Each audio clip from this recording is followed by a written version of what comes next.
ও যে মায়ের দুধ খেয়ে থাকে, ওকে আমি বলতে চাইছি ভাঙড়ে যে দাঁড়াতে বলো, ওকে ভাঙড়ের টিকিটটা দিতে বলো, মমতাকে ভাঙড়ের টিকিটটা দিতে বলো। শওকত মল্লিক কাফের শওকতকে, জাহান্নামের কুত্তাটাকে ভাঙড়ের টিকিটে যেন দেওয়া হয়। আমরা দেখতে চাই ওই শওকত মোল্লা ভাঙড়ের টিকিট দিয়ে আমার ভাইপো নওশাদের সঙ্গে উনি লড়াইটা করুক। হ্যাঁ, কেমন দুধ খেয়েছে। এবং শওকত মোল্লা কেন, আমি আসল চ্যালেঞ্জ করে বলছি, হিম্মত থাকে মমতা ব্যানার্জিকে ওই ভাঙড়ে দাঁড়াতে পারো, গোহারান হারিয়ে দেবে, 1-1.5 লাখ ভোটে মমতাকে হারিয়ে দেবে, এটাও আমি চ্যালেঞ্জ করে বলতে পারছি। হ্যাঁ, দাঁড়াতে বলুন দেখি। শওকত মোল্লা তো দূরের কথা, সমস্ত ভাঙড়ের এবং ক্যানিংয়ের মানুষ জানে যে প্রশাসন ছাড়া শওকত মোল্লা 1 ইঞ্চিও বেরোতে পারবে না, বেগুলো উঠতে পারবে না। কি বুঝলেন? যদি মায়ের দুধ খেয়ে থাকে, পুলিশকে বাদ দিয়ে প্রশাসন ছেড়ে ওকে বেরোতে বলেন, দেখি একবার কেমন বেরোতে পারে। হ্যাঁ, সেটা আরাবুল কি বলবে? ও তো ফচকেরাও বলবে, যে কোনো মানুষই বলবে, এটা জানে সবাই। অতএব ওর ঘুমিয়েও শান্তি নেই, খেয়েও শান্তি নেই, বসেও শান্তি নেই। সব সময় ও প্রশাসনকে নিয়ে চলতে হবে ওকে। খেতে গেলে, শুতে গেলে, বসতে গেলে প্রশাসন ছাড়া ও চলতে পারবে না। হ্যাঁ, ওর বিপদের শেষ নেই, আমি বলে দিচ্ছি। এটা এই তো ভণ্ড সারা জীবন, পুরনো কথা। হ্যাঁ, ভণ্ড বলে বলে সব শেষ হয়ে গেছে। তাতে আমি বলেছি ওর নিজের বুকে একটা বড় ফেস্টন মারুক, ফেস্টন মেরে পীর সাহেবদের গেলে সব নাম দিয়ে ওকে ঘুরে বেড়াতে বলো। এবং বলেছি তো, যত পঞ্চায়েত আছে প্রত্যেকটা পঞ্চায়েতে পীর সাহেবরা ভণ্ড, ও অমুক তমুক এসব বলে ও মানে পার্টি অফিস দিয়ে দিতে বলো। তাতেও কিছু হবে না, কলা হবে, একটা পশম সিদ্ধ করতে পারবে না। ও নিজে সিদ্ধ হয়ে শেষ হয়ে গেছে, বাংলার মানুষ বুঝতে পেরেছে। হ্যাঁ, কি বলবেন ভাঙড় থেকে একেবারে শওকত মোল্লাকে ভাঙড়ের মহিলারা এবং মানুষ, ভাঙড়ের জনগণ তাকে চোর চোর বলে স্লোগান তুলে তাড়া করলেন, কি বলবেন? চোরকে তাড়া করলে গোটা সরকারটা তো চোর। কি বুঝলেন? পুরো সরকারটা তো চুরি করে চলছে, খালি শওকত মোল্লাকে চোর কেন? গরু চোর থেকে, বাড়ি চোর থেকে, পাথর চোর থেকে, চাকরি চুরি থেকে নিয়ে, কি মানে কোনটা বাদ রেখেছে? অতএব চারিদিক থেকে চোর চোর বলে তাড়াচ্ছে।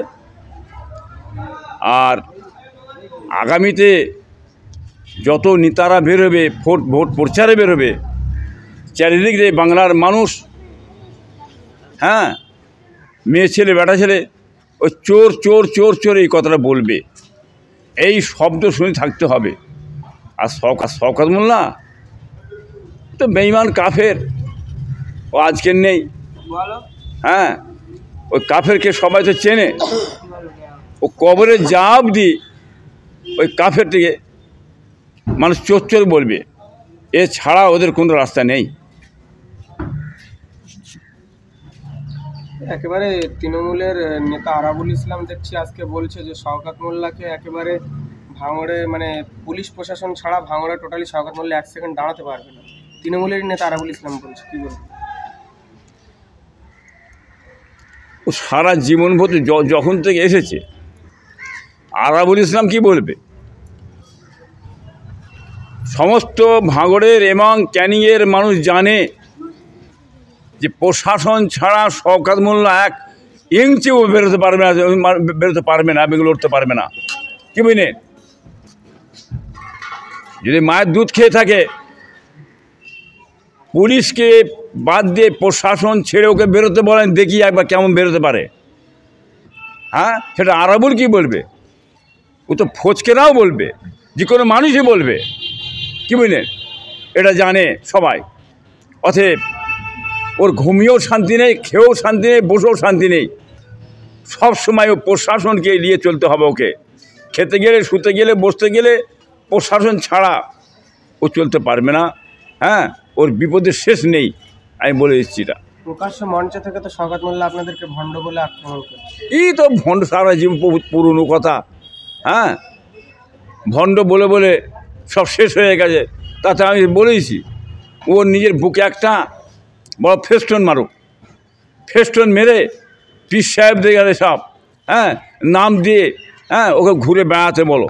এবং বলেছি তো যত পঞ্চায়েত আছে প্রত্যেকটা পঞ্চায়েতে পিসাবরা ভণ্ড ও অমুক তমুক এসব বলে ও মানে পার্টি অফিস দিয়ে দিতে বলো, তাতেও কিছু হবে না। কলা হবে, একটা পশম সিদ্ধ করতে পারবে না।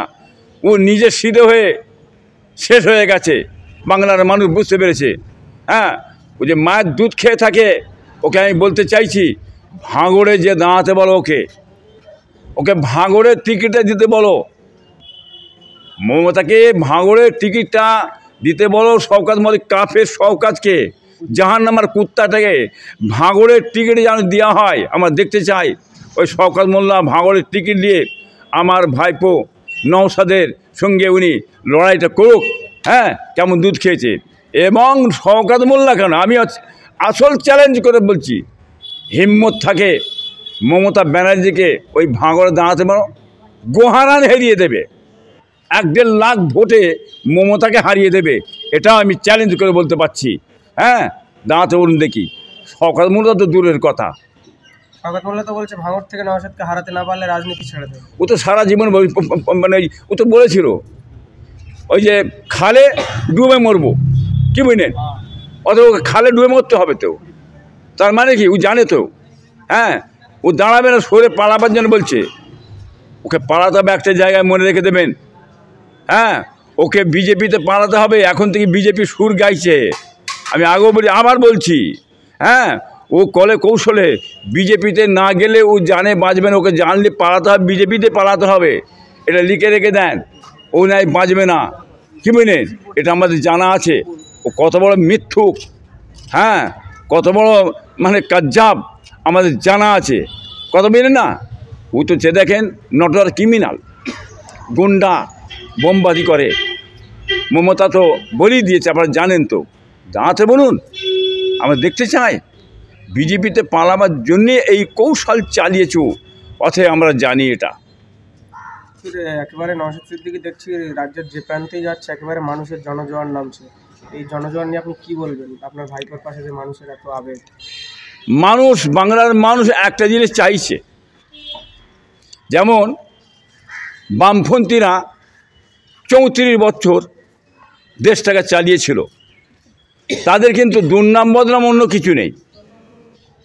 তাদের দুর্নাম বদনাম এই ক্ষতি করেছে, ওই করেছে, মানুষ এই করে, এ বদনাম নেই। বাংলার মানুষ একটা জিনিস চেয়েছিল, সেটা যে 34 বছর বামফ্রন্ট সরকার আছে, একবার পরিবর্তন করা যাক, কি বুঝলেন? এইভাবে বাংলার মানুষ পরিবর্তন করেছিল। তারপরে এই পরিবর্তনকে বাংলার মানুষ চাই না, কি বুঝলেন? কত বুঝলেন না? অতএব চোর তেড়িয়ে গুন্ডা ডাকাতে হয়ে গেছে, সব লুটপাট করে ধুলিস সাত করে ফেলে মানুষ এখন সে মাথায় হাত দিয়ে বসে গেছে, কি বুঝলেন?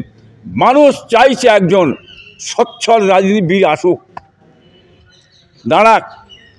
আমরা শান্তি পেতে, চাকরি, কর্ম, শিল্প, কৃষি যাতে হয়, এই ধারে মানুষ চাইছে।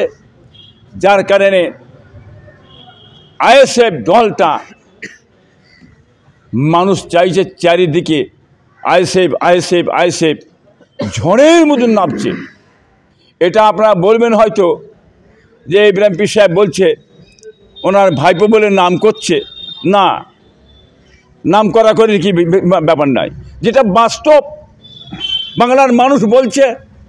আমি বাংলার মানুষের মুখে শুনছি, লক্ষ লক্ষ মানুষ ফুরফুরা দরবারে আসছে যাচ্ছে, এবং ধর্মসভায় বিভিন্ন এলাকায় আমি যাচ্ছি, সেটাও আলোচনা হচ্ছে যে আইএসএফ আইএসএফ আইএসএফ, মানুষ খুঁজছে আইএসএফ।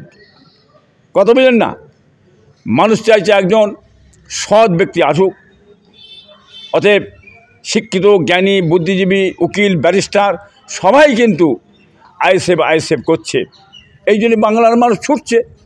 এইটা দেখে তো মমতার ঘুম হারাম হয়ে গেছে, এবং পুরোপুরি তৃণমূলের যত নেতাফেতা সব ঘুম হারাম হয়ে গেছে। যার কারণে চারিদিক দিয়ে আইএসএফকে ঝেঁকে ধরেছে, দুর্নাম বদনাম, উল্টো পাল্টা কাজ।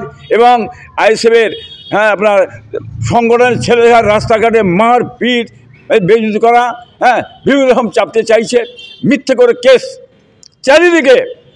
এই মমতা ব্যানার্জির প্রশাসন বিভাগটা মিথ্যে করে কেস দিয়ে আজকে জেলে হচ্ছে। কেস দিয়ে জেলে ভরে কিছু হবে না, জেলে ঢুকবে বেরোবে, জেলে ঢুকবে বেরোবে। ক্ষমতা নেই রেখে দিমার, চ্যালেঞ্জ করে বলছে ক্ষমতা নেই রেখে দিমার। অতএব কোর্টটা মমতার বাবারও নাই, হ্যাঁ, কোর্টটা হচ্ছে জনগণের ক্ষমতা, দেশের সংবিধান আইন অনুযায়ী কোর্ট চলে। অতএব মানুষকে ভরবেন, বেরিয়ে যাবে, বেরিয়ে এসে আবার যাকে তাই হবে।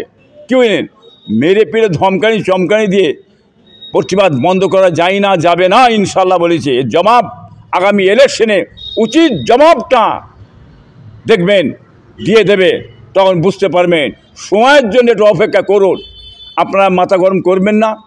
পুলিশ যত লাভালাভি করুক, যত হুড়োহুড়ি করুক, হ্যাঁ, আপনারা একটু সমঝোতা হয়ে চলবেন। ইলেকশনের সময় আপনারা যাবেন, পুলিশের দিকে তাকার দরকার নেই। গন্ডা তুলাবাজি বহিরাগত দল ঢুকবে, সেইগুলোকে ধরে নিয়ে, হ্যাঁ, আপনারা উচিত মতন একটু আপনারা পায়েস রান্না আর একটা করে, হ্যাঁ, বেলা রুটি দিয়ে দেবেন, তাতেই দেখবেন ঠিক হয়ে যাবে।